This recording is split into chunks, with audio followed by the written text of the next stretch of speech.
यदि धरती पर भरत ही आ जाते तो धर्म की स्थापना हो जाती। प्रमाण क्या है? यदि धरती पर भरत आएंगे तो धर्म की स्थापना होगी। तो बोले जो ना होते जग हरे जन्म भरत को हो सकल धर्म धुरो धरनी धरती को। यदि भरत ही आते तो धर्म की स्थापना हो जाती। शंकर भगवान ने कहा पार्वती को कैसे समझावे? क्यों?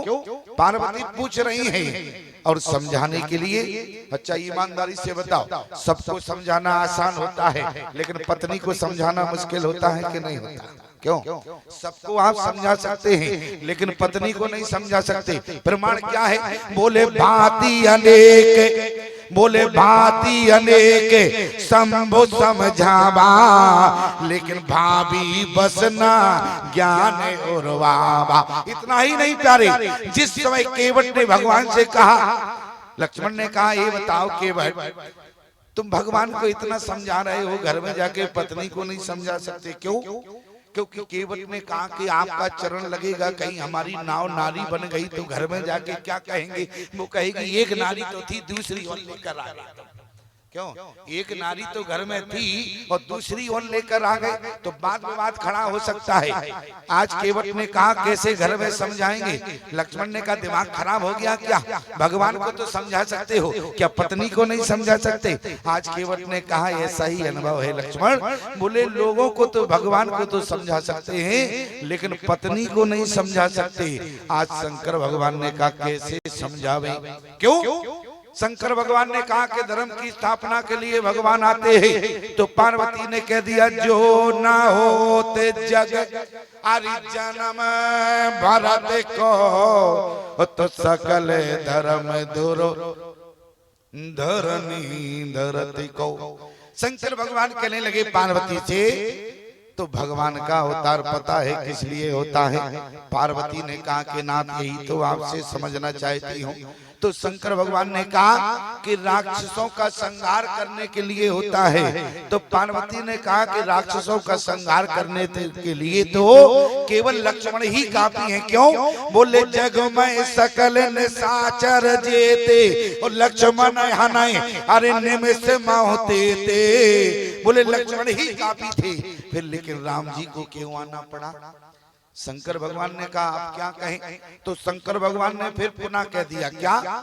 शंकर भगवान कहने लगे प्यारे, शंकर भगवान ने कहा कि साधु संतों की रक्षा के लिए भगवान आते हैं। पार्वती ने कहा कैसी बात करते हो नाथ? बोली हमने तो और कुछ सुना है।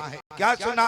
बोले साधु संत के अरे तुम रखवारे ओ असुर निकंदन राम द्वारे। तो बताओ अब भगवान का अवतार किस लिए होता है? शंकर भगवान ने स्पष्ट कर दिया क्या?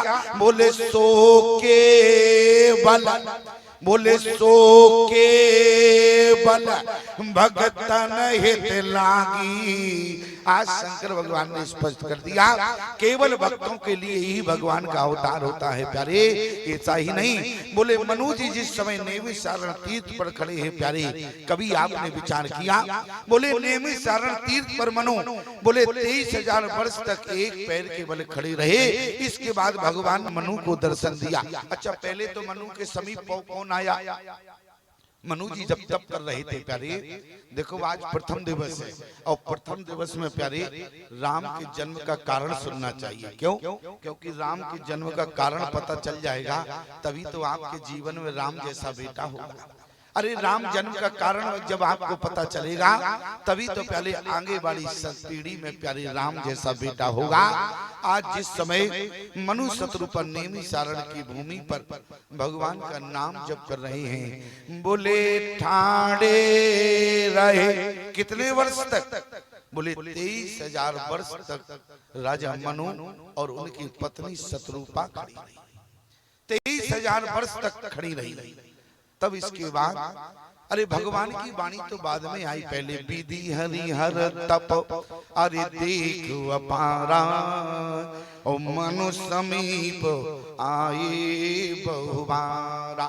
बोले मनु के पास एक बार नहीं प्यारे, स्वयं ब्रह्मा विष्णु महेश अनेक बार आए। प्रमाण बोले विधि हरिहर तप अरे देख अपारा और मनु समीप आए बहुबारा, अनेक बार आए।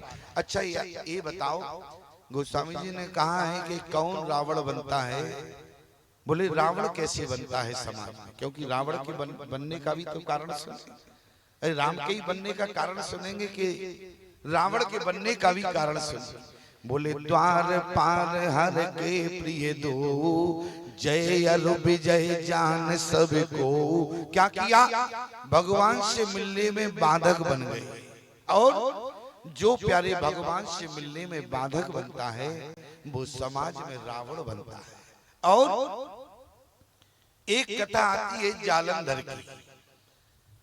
जालंधर की पत्नी थी वृंदा, और तहां जलंधर रावण भयो। जलंधर प्यारे रावण क्यों बना? क्यों? क्योंकि अपनी पत्नी पतिव्रता पत्नी की धर्म पत्नी की आड़ में अधर्म कर रहा था। क्योंकि जालंधर मन नहीं रहा था। क्यों? क्योंकि जिसकी पत्नी थी प्यारे पतिव्रता नारी थी, और आज उसके आड़ में जालंधर अधर्म कर रहा था। और जो धर्म की आड़ लेकर अधर्म करता है वो समाज में रावण बनता है। ध्यान देना, जो धर्म की आड़ में अधर्म करता है। जैसे मान लो आपके यहाँ एक कथा का आयोजन हो रहा और सभी आप लोग इसमें सहमत हैं, और कहीं मान लो कहीं गांव में ज्यादा चंदा हो जावे और आप कहें कि 5 दिन तो राम कथा हुई, अब एक दिन ऐसा हो कि चंदा ज्यादा हो गया और पैसा गांव में बच रहा है, तो एक काम करो, गांव में अब छठवें दिन ऑर्केस्ट्रा हो जाए। तो ईमानदारी से बताओ क्या होगा? बोले धर्म की आड़ में अधर्म होगा कि नहीं होगा? और जब धर्म की आड़ में अधर्म होगा, जो सलाह देने वाला होगा वो समझ लेना कि अगले जन्म में रावण बनेगा। जो धर्म की आड़ में अधर्म करता है, इसलिए प्यारे धर्म में धर्म ही होना चाहिए। अरे भले चंदा ज्यादा हो गया, अगले वर्ष काम आ जाएगा, क्या दिक्कत है ऑर्केस्ट्रा कराने? लेकिन याद रखना, धर्म की आड़ में कभी अधर्म नहीं करना चाहिए। और इसके बाद एक प्रसंग आता है जहां पर नारद और विश्वमोहिनी की विवाह की बात आती है। वहां पर प्यारे नारद जी ने श्राप दिया। किसको? बोले जो शिव जी के 2 रुद्रगण थे। और क्यों? क्योंकि प्यारे भगवान की बनाई हुई आकृति पर जो समाज में व्यक्ति हंसता है प्यारे, समाज में वो व्यक्ति रावण बनता है। इसलिए समाज में भगवान ने मानव को या काना बनाया या लंगड़ा लूला बना दिया।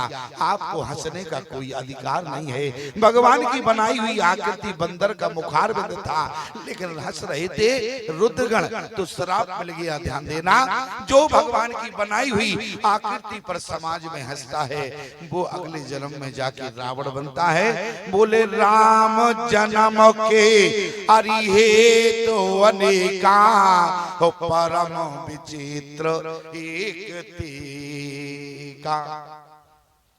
आज हमारे और आपके बीच में पहला दिन है, और पहले दिन का मतलब होता है प्यारे कि आज तो हम बहुत थके हुए हैं, लेकिन तुम नहीं थके हो, हम थके हैं, ठीक है। लेकिन फिर भी भरपूर प्रयास करेंगे आपको सुनाने समझाने का। लेकिन चिंता मत करना, आज यदि थोड़ी बहुत समय की यदि कमी रह जाए तो कल हम भरपूर्ति कर देंगे। आप लोग बिल्कुल चिंता मत करना। हम आपको 5 दिन के लिए आपके बीच में हैं, और 5 दिन में हम आपको वो सुना कर जाएंगे कि आप भी कहेंगे कि स्वामी जी आपने हमें वो सुनाया जो हमने आज तक नहीं सुना। लेकिन ध्यान देना, यहाँ पर क्या हुआ? बोले राम जन्म के तो अनेका, अरे परम विचित्र अरे एक ते का। बोले विचित्रता क्या है? इस बात को समझो, इस पंक्ति में विचित्रता क्या है? विचित्रता केवल इतनी है, राजा मनु के जीवन में संतान तो थी, प्रमाण क्या है? बोले बरबस राज अरे सुते तब दीना और नारी समेत गबन बन कीना। ध्यान देना, एक बात और बता दें आपको, राम का जन्म कहाँ होता है? बोले जहाँ पत्नी की सहभागिता होती है और जहाँ पत्नी कि अपने पति के साथ सहभागिता ना हो, जो पत्नी अपने घर में बैठी रहे और पति जाके तीर्थ में चला जावे प्यारे, जहाँ पत्नी की सहभागिता ना रहे वहां पर प्यारे रावण का जन्म होता है। ध्यान देना, जो पत्नी अपने पति को बोले भजन के लिए प्रेरित करती है प्यारे, जो पत्नी अपने पति को भजन के लिए प्रेरित करती है वहां प्यारे उस घर में राम का अवतार होता है। और प्यारे जो पत्नी, क्योंकि एक सत्यकेत की कथा आती है, जैसे मनु जब जंगल में भजन करने के लिए गए तो प्रमाण क्या मिला? बोले बरबस राज, बेटा राज को लेना नहीं चाहता, और बरबस कहते हैं जबरदस्ती को।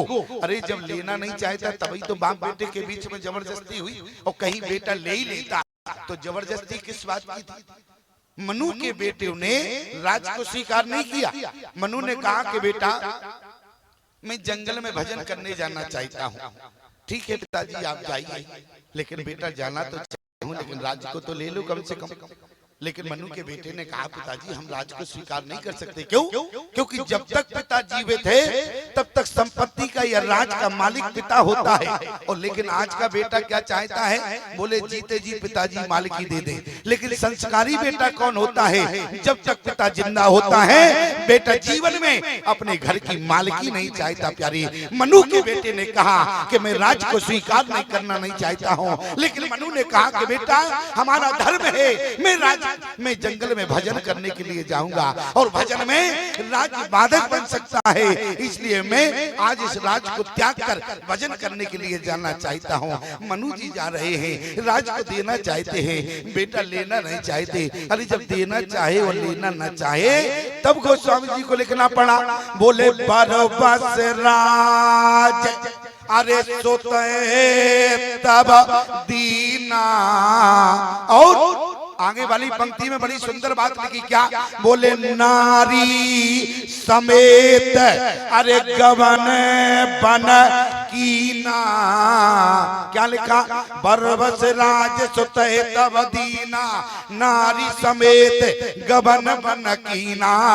और जब सत्यकेत की तपस्या की बात आई, सत्यकेत ने कहा कि बेटा मैं जंगल में भजन करने जाना चाहता हूँ।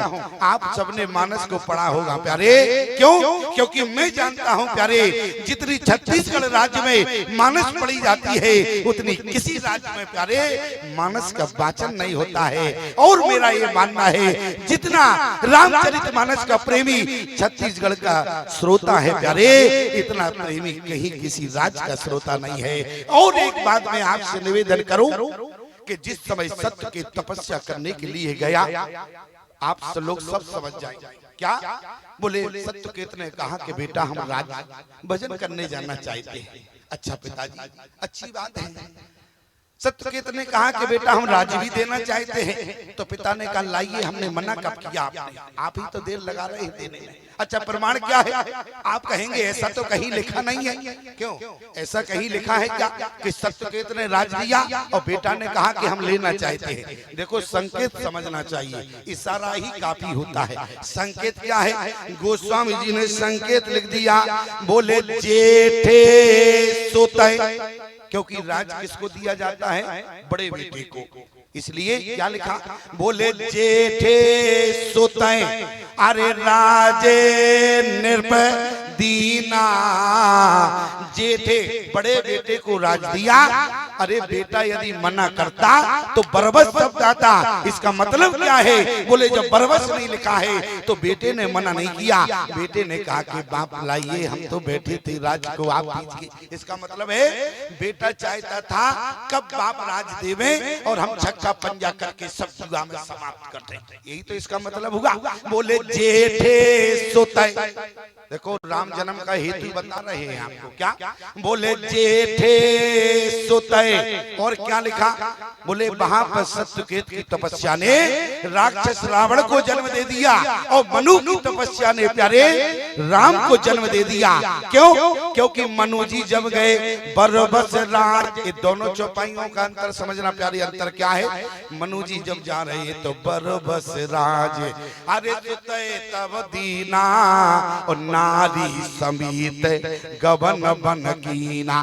मनु की पत्नी शत्रुपा उनके साथ गई और सत्यकेत की पत्नी के लिए क्या लिखा? बोले जेठे सुतय, अरे राजे तब दीना और नारी समेत नहीं प्यारे। क्या बोले? हरियत आप गबन बन कीना।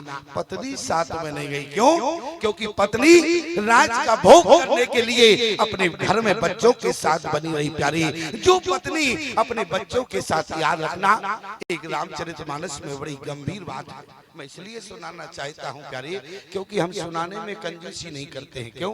क्योंकि हम जानते हैं प्यारे, हम जब जब छत्तीसगढ़ में आए, क्योंकि हमें खिलाने पिलाने में आप लोगों ने कमी नहीं रखी और हम बकने में ही कमी रखे, तो क्या कहोगे तुम लोग? याद रखना। खैर अभी तो हम आए हैं, अभी तो कुछ खाया पिया नहीं है, अभी ताली मत बजाओ। अब तुम खिलाओगे पिलाओगे तब हम कल से अलग तारीफ करेंगे। आज तो हमने बता दिया, क्योंकि अभी हम इतने जगह आए, सब जगह लोगों ने बहुत खिलाया। अब जब तुम्हारे गांव में आए तुम खिलाओगे पिलाओगे तब तुम्हारी बात। क्यों? अभी बताओ, जहां हम रुके हैं किसके यहाँ रुके भैया? है हाँ, केवल पानी के अलावा कुछ नहीं लिया अभी हमने। खैर पूछा तो था उन्होंने कि आप क्या लेंगे? हमने कहा भैया कुछ नहीं लेंगे, हम तो कथा के अपरांत लेंगे। क्यों? यदि लेके आते पेट भर जाता फिर हम क्या बोलते। इसलिए अब लेने का समय शाम को होगा, शाम को लेंगे। लेने का मतलब ये मत समझ लेना, क्योंकि लेने का इशारा भी होता है। क्यों लिया नहीं अभी तक तुमने? अन्यथा तुम समझ लो हम शाम को लेते हैं।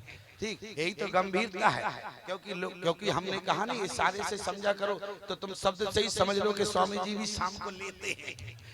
नहीं तो तुम समझो स्वामी जी शाम को टनाटन रहते हैं, हम टनाटन नहीं रहते हैं। याद रखना, हम तो भजन के प्रेमी हैं, भजन लेते हैं। और आप लोग प्यारे, लेकिन उसको हाथ कभी मत लगाना, ध्यान देना। क्योंकि लोग शराब पीते हैं तो हम कहते हैं देखो शराब मत पिया करो, लोगों को समझाने का प्रयास करते हैं, लेकिन लोग हमारी बात को नहीं मानते। आपको समझाएं, बड़ी बारीकी से समझाएंगे। अच्छा ये बताओ, शराब किससे बनती है? महुआ से बनती है कि नहीं? महुआ से शराब बनती है। अच्छा जरा कभी आपने विचार किया, महुआ जिस समय वृक्ष में आता है तो महुआ वृक्ष की हरियाली को समाप्त करता है कि नहीं करता? महुआ जिस समय वृक्ष में आता है तो वृक्ष की हरियाली को समाप्त करता है। कल्पना करना मेरे प्यारे, जिस समय महुआ वृक्ष में आता है वृक्ष की हरियाली को समाप्त करता है, और जो महुए से बनी हुई शराब को पीता है, याद रखना उसके घर की कभी हरियाली रह नहीं सकती है। इसलिए महुए से बनी शराब को कभी हाथ नहीं लगाना। इतना ही नहीं प्यारे, एक व्यक्ति हमारे पास आया, बोले स्वामी जी बहुत बड़ी समस्या है। हमने कहा भले आदमी, समस्या क्या है? बोले पैर में बहुत बड़ा फोड़ा हो गया। फोड़े का मतलब समझते हो? क्यों? हाँ, बोले फोड़ा हो गया। तो हमने कहा एक काम करो। बोले क्या उपाय करें? हमने कहा डॉक्टर को दिखाया कि नहीं दिखाया? अरे बोले कोई डॉक्टर नहीं बचा, हम अच्छे अच्छे डॉक्टरों के पास गए लेकिन फोड़ा नहीं मिटा हमारा आज तक। हमने कहा फोड़ा नहीं मिटा? कैसा फोड़ा है जो आज तक नहीं मिटा? हमने कहा डॉक्टर को दिखाने के बाद भी तुम्हारा फोड़ा नहीं मिटा? बोले बिल्कुल नहीं मिटा। तो हमने कहा एक काम करो, दारू के ठेके पर जाना, थोड़ी सी शराब लाना, लगा देना, अपने आप मिट जाएगा। बोले कैसा मजाक करते हो स्वामी जी, हमने जब अच्छे अच्छे डॉक्टरों को दिखाया तब फोड़ा मिटा नहीं, अब शराब से कैसे मिट जाएगा? हमने कहा भले आदमी, शराब से तो अच्छे अच्छे घर परिवार मिट गए, ये तो फोड़ा ही है, अपने आप ही मिट जाएगा। याद रखना प्यारे, महुए से बनी शराब को कभी हाथ नहीं लगाना। और मैं निवेदन करना चाहता हूँ, यहाँ पर मनु जी कैसे गए? बोले बरबस राज, अरे सुतए तब दीना नारी समेत गबन बन कीना। ये माइक अपने आप खिसक रहा है जैसे इसके पैर लगे हों, क्योंकि अभी ऐसा लगा था तब हमने ऐसा किया है थोड़ा इसको। लेकिन तुम माइक पर ध्यान नहीं देना, तुम तो हमारी वाणी पर ध्यान देना, ठीक है? ये तो माइक का काम है, खिसकता रहेगा। कहीं कहीं तो क्या होता है बोलने में माइक ही गिर पड़ता है, तो जैसे ही माइक गिरा एक जगह हम कथा कर रहे थे तो लोग हंसने लगे। हमने कहा भले आदमी ये बताओ हंसने की बात क्या है? अरे माइक गिर गया, क्या हंसना है? अरे सरकार गिर जाती है, ये तो माइक ही है अकेला। क्यों सरकार गिर जाती है, ये तो माइक है। जरा विचार करना। मैं केवल इतना कहना चाहता हूँ, बोले पत्नी को पति का साथ देना चाहिए प्यारे। उस घर में राम का अवतार होता है। यदि हमारी बात का प्रमाण ना मानो तो मैं रामचरितमानस का सिद्धांत बताऊंगा प्यारे। आपने कभी विचार किया जिस समय राम ने कहा बोले पिता दीन मोहे अरे कानन राजो, तो ईमानदारी से बताओ क्या माता कौशल्या राम जी के साथ 14 वर्ष के लिए बन गई? यदि कौशल्या चाहती, यदि बेटे से ममता थी, बेटे से प्रेम करती थी, तो माता कौशल्या प्यारे 14 वर्ष के लिए अपने बेटे के साथ चली जाती। लेकिन याद रखना क्या लिखा है, बोले राखो सोतो अरे करो अनुरोध तो धर्म जाए और बंधु विरोध। कभी आपने इस पंक्ति का अर्थ किया क्या?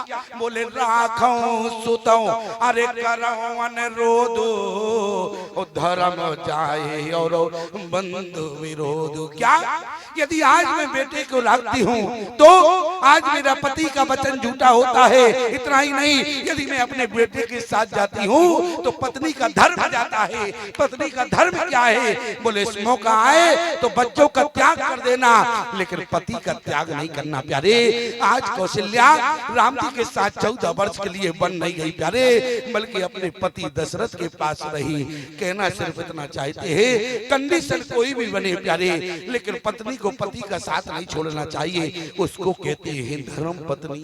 और जो पत्नी अपने पति का साथ छोड़कर तीर्थ में चली जावे प्यारे, तो उसको बोले धर्म पत्नी नहीं कहते। और धर्म पत्नी का मतलब और भी कई होता है। जो अपने पति को धर्म के लिए, भजन के लिए प्रेरित करे, उसको कहते हैं धर्म पत्नी। यहाँ पर प्यारे मनु शत्रुपा दोनों नेमि सारण भूमि पर गए। लेकिन विचार करना, नेमि सारण भूमि पर मनु शत्रुपा ने क्या किया?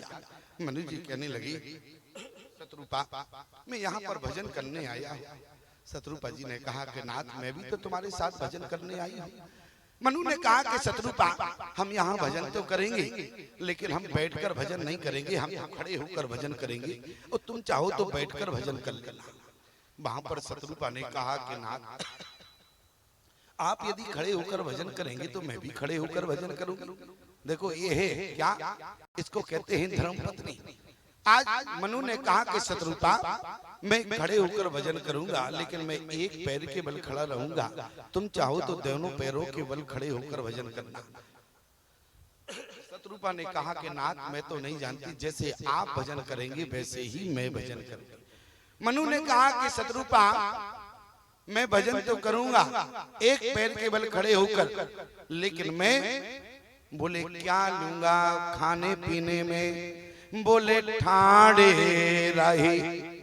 और भजन की उपलब्धि क्या है? कई लोग हमारे पास आते हैं, बोले स्वामी जी हमने भगवान का 1.25 करोड़ जाप किया, लेकिन आज तक मुझे कोई फल नहीं मिला।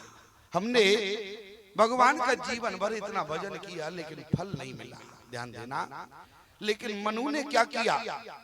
बोले ठाड़े रहे अरिये के पद दो, और बोले करहीं आहार साको पल कंदा और सुमुर ब्रह्म सच्चिदानंदा। आज मनु जी प्यारे एक पैर केवल 23,000 वर्ष खड़े रहे और करते क्या है? बोले करहीं आहार, बोले करहीं आहार। और रामचरितमानस का सिद्धांत कहता है जो भजन करता है उसका भोजन सात्विक होना चाहिए, और कहीं भोजन तामसी हो गया प्यारे तो भजन का प्रभाव रत्ती भर नहीं मिलेगा। यदि आप अपने जीवन में बीड़ी भी पीते हैं, तम्बाकू भी खाते हैं प्यारे, तो भजन कितना भी करना कि हो सकता हो कि हमारी बात बुरी लग जाए आपको। क्या कहा? बोले ठाड़े ये क्या खाते हैं? नहीं खाते हैं। अच्छी बात है, ध्यान देना। बोले ठाणे रहे अरिये के पद दो और करई आहार साक पल कंदा। सात्विक भोजन जो करते हैं, क्या लिखा? बोले करई आहार। ये तो नहीं लिखा कि करई आहारा। देखो आहार और आहारा में अंतर होता है। आहारा क्या होता है सब जानते हैं, धर्म मंच से शब्दों का नाम लेना भी अधिकार नहीं है। जिस समय सुरसा ने हनुमान जी से क्या कहा, आज हनुमान जी को देखकर ही तुरंत कहा देवताओं ने मुझे पठाया लेकिन आज मुझे आहारा मिल गया। हनुमान जी ने कहा कि सुरसा से तुम आहारा की बात करती हो, प्रात ले जो नाम हमारा तेई दिन ताए ना मिले आहारा, तो मुंह की रह जाओगी। आहारा का मतलब होता है प्यारे, सब समझना, कहते हैं मांस को खाना आहारा, ध्यान देना। और आज लोग पता नहीं क्या क्या खाते हैं, कहने में शर्म आती है। एक जगह एक व्यक्ति होटल पर गया, बोले चाय चाय चाय कितने रुपए की है? उसने कहा 10 रुपए की है। और जैसे ही प्यारे उसने कहा कि चाय बनाओ 10 रुपए की, तो वो चाय लेकर गया और जैसे ही चाय लेकर गया तो इतने में एक मक्खी गिर गई उसमें। क्या गिर गई? मक्खी। उसने तो देखा नहीं और तुरंत ग्राहक के सामने चाय रख दी। उसने कहा ये चाय है, इसमें तो मक्खी पड़ी है। उसने कहा दिमाग खराब है क्या? 10 रुपए में क्या हाथी घोड़े डाल कर देवे तुम्हें क्या? याद रखना, क्या नहीं करना चाहिए? बोले करना क्या चाहिए? बोले करे आहार और साक पल कंदा। इसके बाद सुमुरय ब्रह्म सच्चिदानंदा। आपका जीवन में सात्विक भोजन होगा। मैं गारंटी देता हूं प्यारे, जीवन में मरने से पहले तुम्हें भगवान का दर्शन अवश्य होगा, लेकिन पहले सात्विक भोजन होगा। और सात्विक भोजन नहीं होगा तो तुम भजन कितने ही वर्ष करना प्यारे, तुम्हें भगवान का दर्शन कभी नहीं होगा। इसलिए पहले हम अपना आहार सुधारें, इसके बाद विहार होता है। जिसका आहार गड़बड़ होता है उसके जीवन में विहार कभी नहीं होता। इसलिए करें आहार सांक पलकंदा तो सुमरें ब्रह्म सच्चिदानंदा। और जैसे मनु जी चिंतन कर रहे थे, इतने में ब्रह्मा जी आ गए। ब्रह्मा जी ने कहा कि मनु वरदान मांगो। प्रमाण क्या है? बोले विधि हरि हर तप अरे देख अपारा और मनु समीपवा ए बहुबारा। यहाँ पर प्यारे कौन आया? ब्रह्मा जी आए। और इतना ही नहीं कहा, बोले मांगो बर भव भाते लुभाए और परम धीर नहीं चलई चलाई। यहाँ पर ब्रह्मा जी आए। ब्रह्मा जी ने कहा कि मनु वरदान मांगो। मनु ने कहा वरदान तो जब मांगे तुम पहले परिचय तो दो अपना कि तुम कौन हो। बोले हम 4 मुख वाले ब्रह्मा हैं। अच्छा, बोले तुमको बुलाया था? ब्रह्मा जी ने कहा बुलाया तो नहीं था लेकिन तब कर रहे थे। तो हमने कहा हाई कमांड क्यों परेशान हो, इसलिए हम कुछ दे दे तुम्हें, इसलिए मांगो। लेकिन मनु ने प्यारे मना कर दिया। वहां से शंकर भगवान आए। शंकर भगवान भी खड़े रहे लेकिन मनु ने नेत्र भी नहीं खोला। बोले वहां पर नारायण आए और स्वयं भगवान विष्णु खड़े रहे प्यारे, लेकिन मनु ने नेत्र नहीं खोला। इतना तक कि प्यारे बोले विधि हरे हर तप अरे देख अपाना और मनु समीपवा ए बहुबारा। अनेक बार आए और एक बार तो क्या हुआ कि मानो ब्रह्मा विष्णु महेश तीनों खड़े हो। मनु ने कहा ये बताओ तुम तीनों मुझसे निवेदन कर रहे हो, आंख खोलो आंख खोलो, क्या तुम सच्चिदानंद हो? तीनों के मुख से आवाज आई। बोले हम सच्चिदानंद तो नहीं हैं। बोले फिर तुम कौन हो? बोले हम सच्चिदानंद से प्रकट होने वाले हैं। प्रमाण? बोले शंभु रंच विष्णु भगवाना उपजय जास अरे अंश ते नाना। मनु ने कहा यदि तुम जिसके अंश से प्रकट होते हो तो हम उसी को प्रकट करना चाहते हैं। ब्रह्मा विष्णु महेश ने कहा वो कभी प्रकट नहीं होता। अरे उसको आज तक जब हमने नहीं देखा तो तुम्हारे सामने प्रकट कैसे हो जाएगा? लेकिन मनु ने कहा यदि हमारा तप वास्तविक में सही है, यदि मैंने मन वाणी मनसा वाचा कर्मणा से यदि भगवान का चिंतन किया है तो मुझे विश्वास है वो निर्गुण निराकार ब्रह्म भी मुझे साकार रूप में दर्शन देगा। और जैसे ही मनु ने इतना कहा कि मुझे भजन पर विश्वास है, बोले मनसा वाचा कर्मणा आज मनु ने जैसे ही कहा तो इतने में तीनों अंतर ध्यान हो गए। कौन आ गया? बोले मांग मांग बर अरे भाई नभवानी और परम गंभीरा के पामृत सारी। आज करे जितने लोगों ने भजन किया तो सबसे पहले ब्रह्मा जी घबराते हैं। ऐसा ना हो कि कहीं ब्रह्मलोक मांग लिया भगवान से तो गड़बड़ हो जाएगा, हमारा पद ही निरस्त हो जाएगा, हमारा ब्रह्मलोक ही चला जाएगा। इसलिए सबसे पहले ब्रह्मा वरदान देते हैं। जैसे रावण ने जब तप किया तो ब्रह्मा जी सबसे पहले आए। ब्रह्मा विष्णु महेश तीनों आए थे, प्यारे ध्यान देना। और यहाँ भी ब्रह्मा विष्णु महेश खड़े हैं, लेकिन मनु ने किसी से नहीं मांगा। प्यारे मनु ने कहा कि मैं तो केवल हमारे अंतःकरण में क्या चल रहा है, ओरो अवलास ओरो अवलास निरंतर होई और देखो नयन परम प्रभु सोई। और जैसी भगवान की वाणी आई तो मनु से कहा कि मांग मांग बर अरे भाई नभवानी। तो मनु ने कहा ये बताओ, आंख तो हमने खोल लिया लेकिन आप दिखेंगे, दर्शन मुझे देंगे? भगवान ने कहा कि मनु बिन पग चलें सुनई बिन कहना कर बिन कर्म करई विधि नाना आनंद रहित सकल रस भोगी बिन बानी बकता बड़ जोग तन बिन परस नयन बिन देखा ग्रही ग्रान बिन बास वशेषा सब भांति अलौकिक करनी महिमा जाच जाए नहीं बरनी। क्योंकि हमारा पास तो केवल वाणी से हम देते हैं अपने भक्तों को, इसलिए मांग मांगो पर। बोले हमारा कोई आकार नहीं है। मनु ने कहा प्रभु जब आपका कोई आकार नहीं है तब तो आप हमारी नजर में बेकार। क्यों? क्योंकि जब आपका आकार ही नहीं है तो मैं किससे मांगू? भगवान ने कहा कि मनु अभी तो हम प्रकट नहीं हुए तो तुम 23,000 वर्ष तक खड़े रहे, और कहीं यदि मैं फिर चला गया तो तुम जाने वाले तो हो नहीं। तो एक काम करो मनु, तुम बताओ मैं किस रूप में प्रकट हो जाऊं? आज भगवान आकार अपने भक्तों से लेते हैं, ध्यान देना।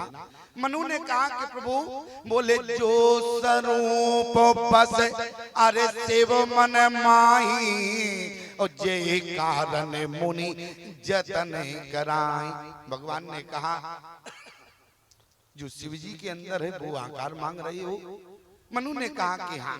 और ईमानदारी से बताओ प्यारे शिव जी के अंदर कौन सा आकार है? नीलांबुज श्याम मलिको मलांगम सीता समारो पीतवाम भाव। भगवान प्रकट हो गए कैसे? नील सरोरो नील मन और नील नीलधर श्याम। आज भगवान को मनु के बनाए हुए आकार, मनु के बताए हुए आकार के रूप में मनु के समक्ष प्रकट होना पड़ा। लेकिन भगवान आकार लेकर अपने भक्तों के बीच में आते हैं तो गोस्वामी जी ने प्रधानता किसकी बताई? गोस्वामी जी ने प्रधानता किसकी बताई? बोले क्या कारण है कि भगवान को मनु के समक्ष आकार लेकर आना पड़ा? तब गोस्वामी जी ने रामचरितमानस में चैलेंज कर दिया। क्या? बोले दंपति धारामा, बोले दंपति धारामा अरिया चिरणनिका ओ अजहो गाव श्रुति जिन कैली का। ये दंपति का धर्म कैसा होना चाहिए? ये रामचरितमानस का सिद्धांत। पति पत्नी का आचरण कैसा होवे? तो हमारा धर्म शास्त्र कहता है पत्नी का आचरण बोले पति के अनुकूल हो, पत्नी का आचरण पति के अनुकूल हो। कहने का मतलब हमारा सिर्फ इतना है पत्नी के आचरण को देखकर पति प्रसन्न होवे। प्यारे ये पत्नी अपने पति के अनुकूल होना चाहिए। प्रमाण बोले वहां भगवान का चरण आता है। जरा रामचरितमानस में देखे, राम जी का चरण दशरथ जी के यहाँ आया तो राम जी की माताओं का आचरण कैसा है? बोले कौशल्यादि नार प्रिय और सब आचरण पुनीत और पति अनुकूल प्रेम दृढ़ हरिपद कमल विनीत। पत्नी यदि अपने पति के अनुकूल रहेगी तो समझ लेना प्यारे उस नारी के गर्भ में भगवान ही बेटा बनकर आते हैं। इतना ही नहीं, एक माता जी हमसे बोली स्वामी जी एक बात समझ में नहीं आई। बोली हम अपने पति के अनुकूल रहे और पति हमारे आचरण को देखकर प्रसन्न होवे, और पति का आचरण कैसा हो? जितनी सुख सुविधाएं हैं हमारे लिए बनाई गई। क्यों? बोले मैं रक्षा में रहूं। और पति के लिए, पति का धर्म क्या कहता है, मैं अपने पति के अनुकूल रहूं। और पति रात को चाहे 11 बजे आवे चाहे 2 बजे आवे, और वो भी एकदम, समझ गए होगी। आज पत्नी का कहना है पति के लिए कोई प्रतिबंध नहीं है, हमारे लिए प्रतिबंध है। तो याद रखना माताओं, मैं सिर्फ इतना कहना चाहता हूं कि आपके लिए सबसे ज्यादा सुरक्षा दी जाती है। क्यों? पहले कुंवारी होती है, इसके बाद नारी होती है।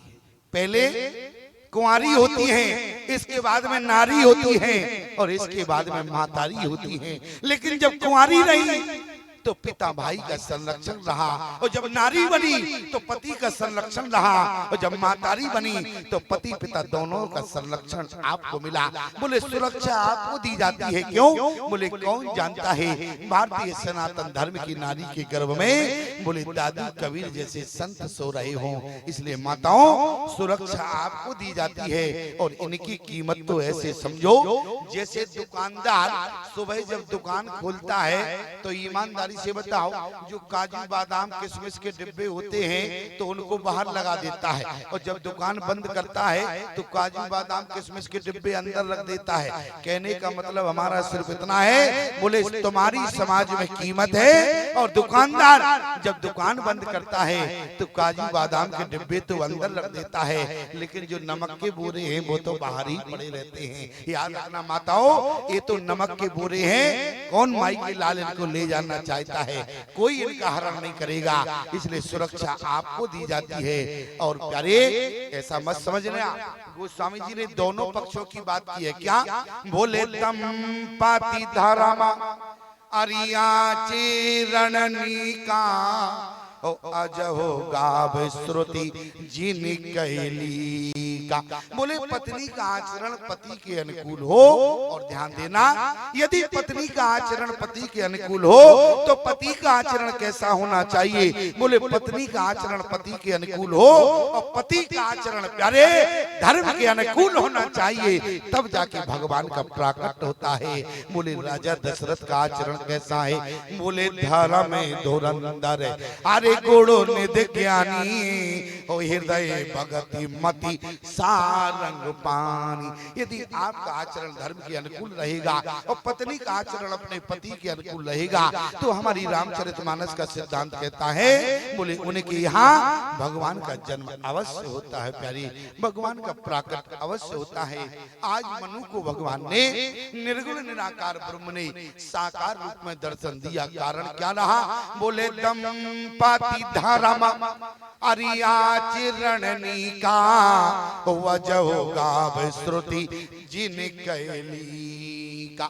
इसलिए प्यारे आज मनु को भगवान ने साकार रूप में दर्शन दिया। प्रमाण बोले नील सरोवर नील मन और नील नीरधर श्याम और लाजय तन शोभा निरग और कोट कोट सतका। यहाँ पर भगवान प्रकट हुए। भगवान ने कहा कि मनु तुमको कुछ लेना पड़ेगा। मनु ने कहा कि प्रभु मैं कुछ नहीं चाहता हूँ। क्यों? नाथ देख पद कमल तुम्हारी, अब पूरे सब काम हमारे। भगवान से जो भक्त होता है वो भगवान से जीवन में कुछ नहीं चाहता। और चाहता क्या है? भक्त की श्रेष्ठता क्या है? भक्त वो होता है प्यारे जो भगवान से कुछ ना मांगे। और प्यारे यदि भक्त मांगता भी है तो भगवान से भगवान को ही मांग लेता है, उसको भक्त कहते हैं। आज मनु से जब भगवान ने कहा कि मनु मांगो, मनु ने कहा कि प्रभु मैं कुछ मांगना नहीं चाहता। लेकिन भगवान ने कहा कि लगता है कि मनु तुम संकोच कर रहे हो, इसलिए सकुच बिहाय। बोले सकुच बिहाय अरे मांग निप मोही, बोले मुझे ही मांग लो। मनु ने कहा कि प्रभु वैसे तो मैं मांगना नहीं चाहता, लेकिन आपने जब मांगने की बात की है तो मैं जब मुझे ही आपने अपने आप को मांगने की बात कही तो प्रभु मैं अपने ढंग से मांगूंगा, तुम्हारे ढंग से नहीं मांगूंगा। मान लो भगवान ने कहा सकच बिहाय मांगन पे मोही, हमें ही मांग लो, तो मनु ये भी तो कह सकते थे कि प्रभु अगले जन्म में आप बने हमारे बाप और हम बने आपके बेटा, जिससे हम आपकी सेवा करेंगे। लेकिन देखो मनु ने क्या मांगा, बोले लोग बातुल भूत विवश मत वाले जी नहीं बोले वचन विचारे। लेकिन मनु ने कितना विचार बन करके मांगा, बोले हम बने तुम्हारे बाप और तुम बनो हमारे बेटा। प्रमाण क्या है, बोले दान सिरो मन कृपा निधि और नाथ कहो सती भाव और चाहूं तुम ही समान सुत। और जैसे भगवान से कहा कि आपके समान बेटा चाहिए, तो भगवान का तो दिमाग ही घूम गया। मानो कि पूरा ब्रह्मांड जो है भगवान की आंखों के सामने घूमने लगा। क्यों? क्योंकि प्यारे भगवान तीन काम नहीं कर सकते। कान खोलकर सुनना, भगवान तीन काम कौन नहीं कर सकते? बोले कहो कहा लगी नाम बड़ाई जाने राम ना सके गुण गाय। भगवान अपने नाम की व्याख्या नहीं कर सकते। और दूसरा काम भगवान क्या नहीं कर सकते? बोले भारत अमित में मां सुन रानी और जाने राम न सके बखानी।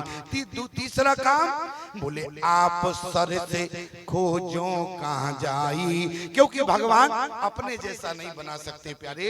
लेकिन मनु ने क्या मांगा?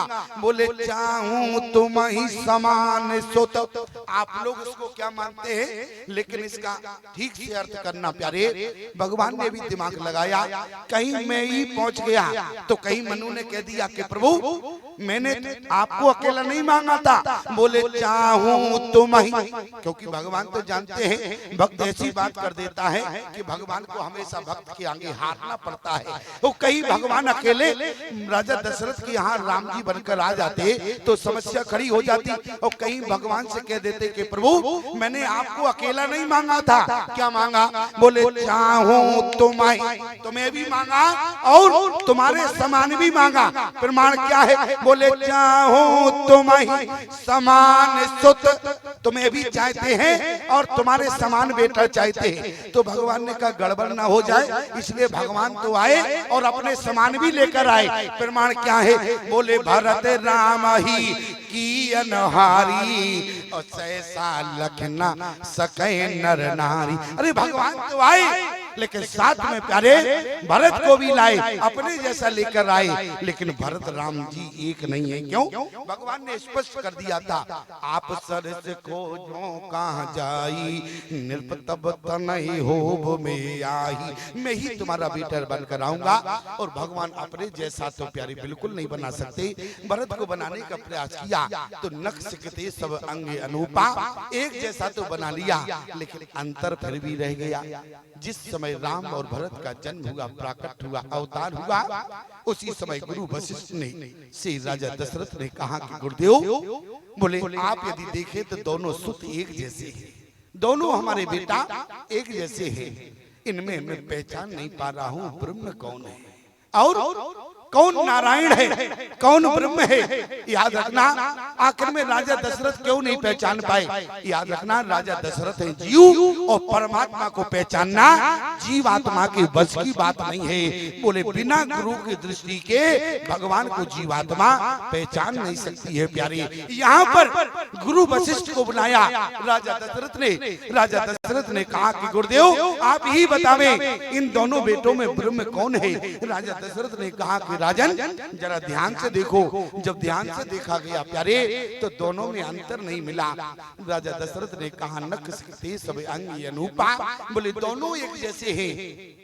उसी समय वशिष्ठ ने कहा कि राजन जरा दोनों की छाती को देखो।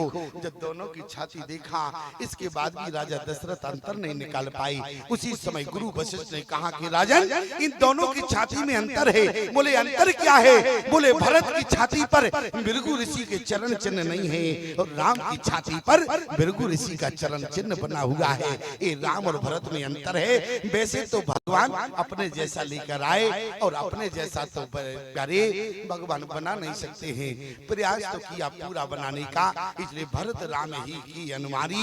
और यहाँ मनु जी ने मांग भी लिया था। बोले चाहूं तुम ही समान आपके समान बेटा चाहते हैं, लेकिन क्या हुआ? भगवान ने कह दिया आप सरिस को जो कहाँ जाई, निर्तब तनय होब में आई, मैं ही तुम्हारा बेटा बनकर आऊंगा। और इतना ही नहीं, आगे जिस समय प्यारे भगवान की दृष्टि आगे गई तो यहाँ मनु को भगवान ने वरदान दिया, लेकिन बगल में शत्रुपा भी खड़ी थी। तो भगवान ने कहा कि जब मनु को वरदान दे दिया तो शत्रुपा को भी वरदान देना चाहिए। इसलिए देवी मांग बर, बोले देवी मांग बर, अरे जो रुचि तोरे। आज भगवान ने कहा कि शत्रुपा बोले देवी मांग बर, अरे जो रुचि तोरे। आज जैसे शत्रुपा से कहा कि देवी, आज शत्रुपा जी प्यारी रोने लगी। भगवान ने कहा कि शत्रुपा से आप रो क्यों रही हैं, हमने आपसे क्या कह दिया? भगवान से शत्रुपा ने कहा कि प्रभु आपकी वाणी मुझे प्रिय नहीं लगी, और देखो मुझे अपने पति की वाणी प्रिय लगी। प्रमाण क्या है कि शत्रुपा ने कहा कि मुझे आपकी वाणी प्रिय नहीं लगी, लेकिन अपने पति की वाणी प्रिय लगी। प्रमाण क्या है? बोले जो बरनाथ अरे चतुरो ने मांगा, और सो कृपाले मोहे अत प्रिय लागा। अपने पति की वाणी, मनु की वाणी मुझे प्रिय लगी, लेकिन आपकी वाणी मुझे प्रिय नहीं लगी। भगवान कहने लगे शत्रुपा मैंने ऐसा क्या कह दिया? मैंने तो यही कहा कि देवी मांग। शत्रुपा जी कहने लगे कि प्रभु जो आप बार बार मुझसे देवी कह रहे हैं, ये शब्द मुझे अच्छा नहीं लगा। भगवान ने कहा कि शत्रुपा वैसे तो विचार करना प्यारे कि भारतीय सनातन धर्म की नारी को देवी कहना इस सम्माननीय शब्द है। क्यों? भारतीय सनातन धर्म की नारी को देवी कहा जाता है। ईमानदारी से बताओ, यदि इनका नाम विमला है तो विमला देवी कहते हैं, यदि उर्मिला है तो उर्मिला देवी कहते हैं, रामलता है तो रामलता देवी कहते हैं। लेकिन तुमसे आज तक किसी ने देवता नहीं कहा। क्यों? किसी ने देवता कहा तुमसे? राम शंकर देवता, उमा शंकर देवता, राम कमल देवता, राम प्रसाद देवता, किसी ने देवता कहा? अरे इसलिए नहीं कहा कि तुम्हारे देवता जैसे कारनामे नहीं, देवता जैसे कारनामे। अच्छा, देवी और देवता का मतलब क्या होता है? बोले जिसमें देने की प्रवृत्ति होती है उसको देवी कहते हैं, जिसमें देने की प्रवृत्ति होती है उसको देवता कहते हैं। आप कहेंगे स्वामी जी कैसी बात करते हो, इतना बड़ा आयोजन हो रहा है, अरे देने वाले तो हम लोग हैं। याद रखना, ये तो हम मानते हैं कि आयोजन हुआ तो आपने दान दिया, लेकिन हम आयोजन की बात नहीं करते हैं। जिस समय आप शहर के बाजार जाते हैं, कल्पना करना प्यारे, जिस समय आप शहर के बाजार जाते हैं और मांगने वाले ने कहीं आपसे कह दिया बोले बाबूजी, तो ईमानदारी से बताना तुम देते हो? उस समय उसने कहा कि बोले बाबूजी, तुमने कहा आगे बढ़ो, और जैसे ही आगे बढ़ा और फिर कहा बोले बाबूजी तुमने कहा आगे बढ़ो। हम आपसे पूछना चाहते हैं प्यारे, मांगने वाला कितना आगे बढ़ जावे, या हिमालय से टकरा जाए या हिंद महासागर में गिर जाए? क्यों? आपने बाजार में जाकर दिया नहीं, और इनके घर में प्यारे कोई भी भिखारी आ जाए, साधु आ जाए, घर में कुछ बना भी नहीं होता है, लेकिन रूखा सूखा घर में जो होता है, लेकिन आराम से पकड़ा देती हैं। बोले बाबा जी आराम से ले जाओ, अभी घर में कुछ बना तो नहीं है। मेरा कहने का मतलब है, लेकिन अन्यथा मत लेना हमारी बात को, ये देवी है, आपको देवता नहीं कहा। क्यों? क्योंकि देने जैसी प्रवृत्ति नहीं है। लेकिन याद रखना, लोग कहते हैं स्वामी जी यदि ये देवी है हम देवता नहीं है, तो आखिर में हमारा समाज में स्थान कहाँ है? याद रखना, आप देवता तो नहीं है, लेकिन भारतीय सनातन धर्म के शेर है। भारत का मानव को शेर कहा जाता है। कभी आपने विचार किया आपको शेर की उपाधि क्यों दी गई? इसलिए क्योंकि ये भी विचार करना प्यारे, हमारी भारत माता किस पर बैठती है? सिंह पर बैठती है। भारत की देवी शेर पर बैठती है। क्यों? क्योंकि प्यारे भारतीय सनातन धर्म की नारी देवी का हाथ भारतीय सिंह के हाथ में दिया जाता है। इसलिए कि मानो कि जब विदेशी भारतीय नारी के ऊपर दृष्टि डालता है तो मानो हमारा भारत का सिंह कहता है, यदि भारत की देवी के ऊपर आंख उठा के देखा तो सिंह उसकी आंख नोच लेगा। इसलिए भारत की देवी प्यारे शेर पर बैठती है। इतना ही नहीं, और जिस प्रकार भगवान ने क्या कहा, सतरूपाई, और अरे बिलोक कर जोरे और देवी मांग पर जोरो चितोरे। शत्रुपा जी ने कहा कि प्रभु आपकी वाणी मुझे प्रिय नहीं लगी। क्यों? क्योंकि आप जो बार बार मुझसे देवी बोल रहे हैं ये मुझे अच्छा नहीं लग रहा। भगवान ने कहा तो क्या कहें। शत्रुपा जी कहने लगे कि प्रभु जब आपने मेरे पति को पिता के रूप में स्वीकार कर लिया है, आपने स्पष्ट कर दिया नृप तब तनय होब में आई, और इतना ही नहीं जब आपने हमारे पति को पिता रूप में स्वीकार कर लिया है तो मुझसे आपको देवी नहीं माता कहना पड़ेगा। भगवान सब समझ गए, इसलिए मातो विवेक प्रमाण है क्या? बोले मातो विवेक अरियलोक के तोरे और कबहु न मिटे अनुग्रह मोरे। आज भगवान को शत्रुपा से माता कहना पड़ा। इतना ही नहीं प्यारे, शत्रुपा जी ने भगवान से 6 वरदान मांगे। एक वरदान में तो स्वीकृति रही तो दोनों की तरफ से एक एक वरदान रहा। मनु शत्रुपा ने दोनों ने मिलाकर भगवान से 9 वरदान मांगे। प्रमाण शत्रुपा जी ने 6 वरदान और मांग लिए। सोई सुख सोई गति सोई भगति और सोई निज चरण सनीव और सोई विवेक सोई रे निर्भो हमारी कृपा करी दी। यहाँ शत्रुपा जी ने वरदान मन को लगा कि मैंने वरदान, शत्रुपा जी ने 6 वरदान मांग लिए तो मनु को लगे प्रभु एक वरदान और मांग ले। भगवान ने कहा कि मनु अभी तो हम खड़े हैं, एक नहीं तो 8 वरदान मांगो। लेकिन मनु ने कहा प्रभु नहीं, एक वरदान मांगना और चाहते हैं। पहले वरदान मनु ने मांगा, शत्रुपा की स्वीकृति रही तो शत्रुपा जी की तरफ से जो वरनाथ चतुर मांगा सो कृपाल मोहि अति प्रिय लागा। दोनों की तरफ से जब स्वीकृति है तो 2 वरदान माने जाएंगे। शत्रुपा की तरफ से 6 वरदान मांगे गए। वरदानों की संख्या 8 हुई। 9वां वरदान मनु ने मांग लिया। क्या? बोले मनी बीनो पानी जिम अरे जल बिना मीना मम जीवन तिम तुम्हीं अधीना। यहाँ पर भगवान से मनु ने 9वां वरदान मांगा। 9 की संख्या पूर्ण होती है, इसलिए प्यारे यहाँ 9 वरदान मनु शत्रुपा के द्वारा भगवान से मांगे गए। भगवान अंतर ध्यान होने लगे। भगवान तो अंतर ध्यान होने लगे लेकिन तुम लोग अंतर ध्यान नहीं हो रहे। इसका मतलब है कि हमें थोड़ा और बोलना पड़ेगा। क्यों? इसका मतलब यही तो हुआ, यदि भगवान अंतर ध्यान हो गए, अब तुम लोग भी आराम से अंतर ध्यान हो जाते तो हम यहाँ मौन हो। लेकिन क्या है, तुम लोग अंतर ध्यान नहीं हुए तो अब हमें थोड़ा और बोलना पड़ेगा। इसलिए चलो कोई बात नहीं, थोड़ा और बोल देते हैं, क्योंकि आज पहला दिन है और बहुत दूर से आए हैं प्यारे, थके भी बहुत हैं। पूरी रात्रि जागरण हुआ और सुबह आके सो भी नहीं पाए। लेकिन कोई बात नहीं, आप लोगों का प्रेम भाव देखा। मैं तो सोच रहा था कि थोड़ी बहुत देर कथा कहूंगा, लेकिन आप लोगों का प्रेम देखा, आप लोगों की सुनने की क्षमता देखी तो भगवान ने हमें बोलने की क्षमता भी दे दी प्यारे।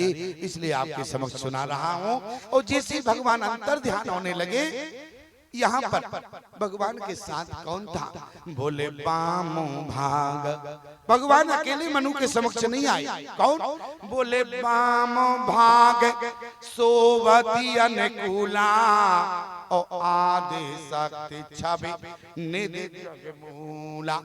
भगवान के साथ माता जानकी भी साथ में खड़ी थी प्यारे। लेकिन जैसे भगवान अंतर ध्यान होने लगे, मनु ने कहा कि शत्रुपा से कि देखो माता जानकी भी साथ में खड़ी रही, लेकिन हम माता जानकी से कुछ नहीं मांग पाए। बल्कि भगवान ने इशारा भी किया कि मनु तुमने सब कुछ मांग लिया, लेकिन तुमने उसको नहीं मांगा जिसके बिना हम जगत पर कृपा नहीं करते हैं। मनु को इशारा भी किया, लेकिन मनु समझ नहीं पाए प्यारे। भगवान ने कहा कि मनु तुमने मुझको तो मांगा, लेकिन उसको नहीं मांगा जिसके बिना हम कृपा नहीं करते हैं। ईमानदारी से बताओ वो कौन है जिसके बिना भगवान कृपा नहीं करते हैं? कौन है? बोले जनक सुता जग अरे जननी जानकी और अतिशय प्रिय करुणा निधान की ताके जुगपद कमल मनावो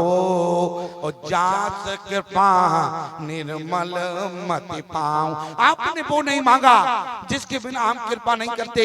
मनु ने कहा कि प्रभु आपसे क्या नहीं मांग पाए? भगवान ने कह दिया आदि शक्ति जय अरे जगी उपजाया और सो अवतारियो मोरो ये माया। माया कहते हैं कृपा को भी। और मनु के भगवान ने कहा कि मनु तुमने सब कुछ मांगा लेकिन तुमने हमारी कृपा नहीं मांगा। क्यों? बोले कृपा के बिना हम जगत पर कृपा नहीं करते हैं। जिस जीव पर सबसे पहले हमारी कृपा पहुंचती है इसके बाद में भगवान पहुंचते हैं, इसलिए तुमने हमारी कृपा रूपी माया को नहीं मांगा। ध्यान देना, जानकी माया है, माया को कृपा कहते हैं। प्रमाण देखो, अर्थ का अनर्थ कभी मत करना। रामचरितमानस में क्या लिखा है? आगे राम अरे लखन पुन पाछे और तापस बीस विराजत कांची उभय बीच सिए सोहति कैसे ब्रह्म जीव बिच माया जैसे। तो क्या जानकी माया है? आगे क्या लिखा? बोले पुन सीता माया कर हरना। याद रखना, जानकी माया नहीं है। जानकी कौन है? जानकी भगवान की कृपा है। और कृपा माने माया माने कृपा भी होता है। क्यों? ब्रह्म जीव के बीच में जानकी को गोस्वामी जी ने माया लिखा। माया, अरे क्या जीव और भगवान के बीच में माया क्या जानकी जीव के भगवान तक पहुंचने में बाधा बन रही है? बाधा नहीं प्यारे, बल्कि कृपा के रूप में है। जब तक कृपा नहीं होती है प्यारे तब तक जीव भगवान तक नहीं पहुंच सकता। इतनी ही बात नहीं प्यारे, जानकी को गोस्वामी ने एक और नाम दिया है। क्या?